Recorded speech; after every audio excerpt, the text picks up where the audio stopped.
Spreken from Muisbroek. This is a sand quarry that was dug out as a water reservoir for the steam trains. There's a railroad station right there. And afterwards they dug out a bit more for some road construction. So the depth, your maximum depth is 18, 19, 20 on a good day. And then most of the depth is between like 3 and 9 meters. It has sort of a profile like that. And so we're doing visibility measurements here. We're doing temperature measurements over the entire year. So you see temperature cycling, you see visibility change, and there's actually a biological explanation why this cycle happens, and it's quite interesting. Got some insight from folks at the Antwerp University explaining us why a thing does what it does. And it's really consistent. So second year now, and you can track the measurements like this with a year difference. It's kind of cool. So we have a couple of things here going. There is a big buoy way out there. It's a big green thing. There's actually a steel chain that goes down. And every 3 meters, we got a vis meter. You got one? Okay. And so every 3 meters, we got a visibility meter. It's a calibrated way of estimating visibility. So every week we go down 50 meters. Every 3 meters we come up, do visibility measurements, temperature measurements. Peter wrote a web page and an app. For your iPhone, we can actually log the data right here in the parking lot, and it shows up on the website. So if you want to come over and do a fun dive, you can actually read the vis measurements. It's a big one. Yeah, okay. So you can read the vis measurements and see what the status is. This is the structure we use for the vis measurement. This is a horizontal vis measurement. So we're going to do one today. On top of that, we have at the buoy at 1 meter depth these PVC plates mounted on brick to keep it down, with some tie wraps and a rope. It's sitting there at about 1 meter, and stuff is growing on it.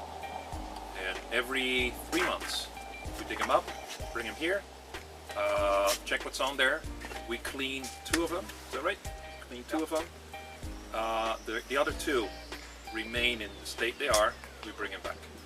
There's also seasonal growth on this. It's kind of nice to see how seasons change the environment and this stuff. She's checking for all sorts of interesting things. Algae, exotics, you found mussels, a whole bit of stuff. So after the dive, come over, have some fun on the microscope. It's just kind of cute. We're gonna need water samples at 2 depths. We're going to have somebody change the plates. It's going to happen twice. You take them out, bring them in here, do the analysis, put them back. That's 2 teams. Somebody's going to do a depth, visibility measurement at depth. So we're looking for at least 4 teams. Well, the team doing the settle plates. A minimum 3. A minimum of 3. The rest is up to you guys. So let us know what you like to do and schedule you in. There is some additional activities which have been sort of on and off, and one is Project Baseline is very much about collecting images, either photos or videos about the environment, so you can show laymen how things look underwater, and over the course of time you can see how they evolve, hopefully for the better, most of the time for the worse. And we've seen images of coral reefs that have been documented over the years, and after 3, 4, 5 years you see it actually collapsing. Pretty dramatic.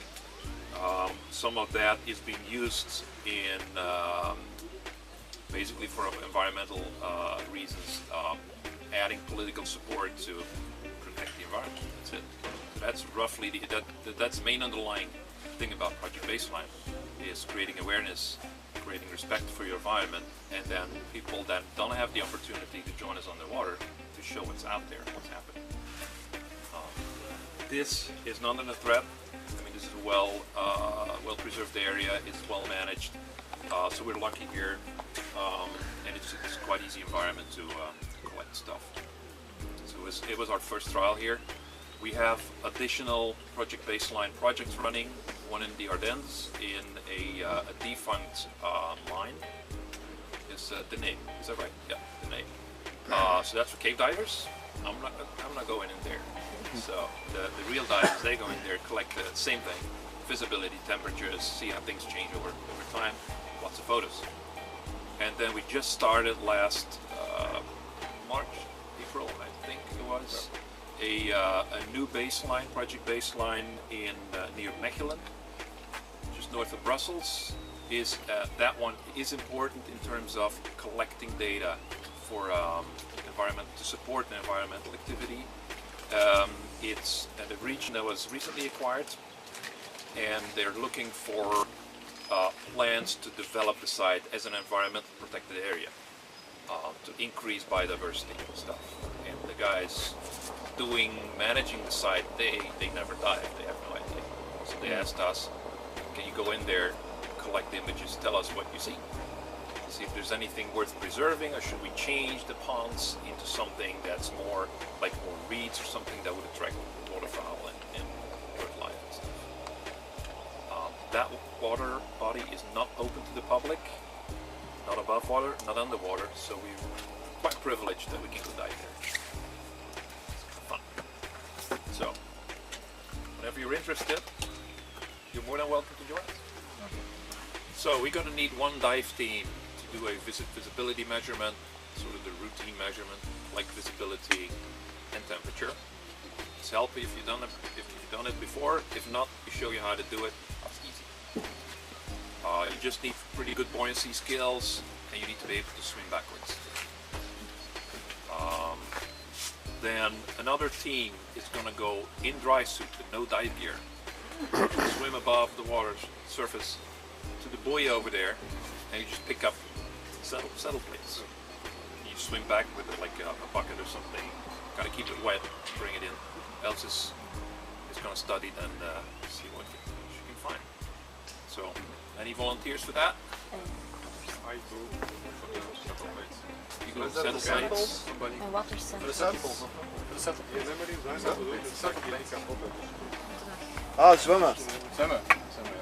Nee, ik heb al verteld gezwommen. Okay. So then we need a dive team. It could be the same as the visibility measurement, but if you feel inclined, grab a couple of these water bottles and you sample water at 3 meters and you sample at 15. And believe it or not, there's going to be a difference in terms of oxygenation and in terms of salinity. There is actually a current from the harbor there through the groundwater here underneath, and it wells up in the deepest areas of the pond. It's kind of nice. So the water down at the bottom is brackish. The surface water is sweet. Moet dat 15 zijn of is dat een bodem? 15. We'll take a 15. Yeah. Which is often the bottom. But at the chain it's 15. Links wel, maar meer naar rechts is het nog wel een meter. Yeah, okay, but yeah. So grab a few of these and take your samples. Any takers for that? I'll take the 45 meters. Take the 45? Good luck.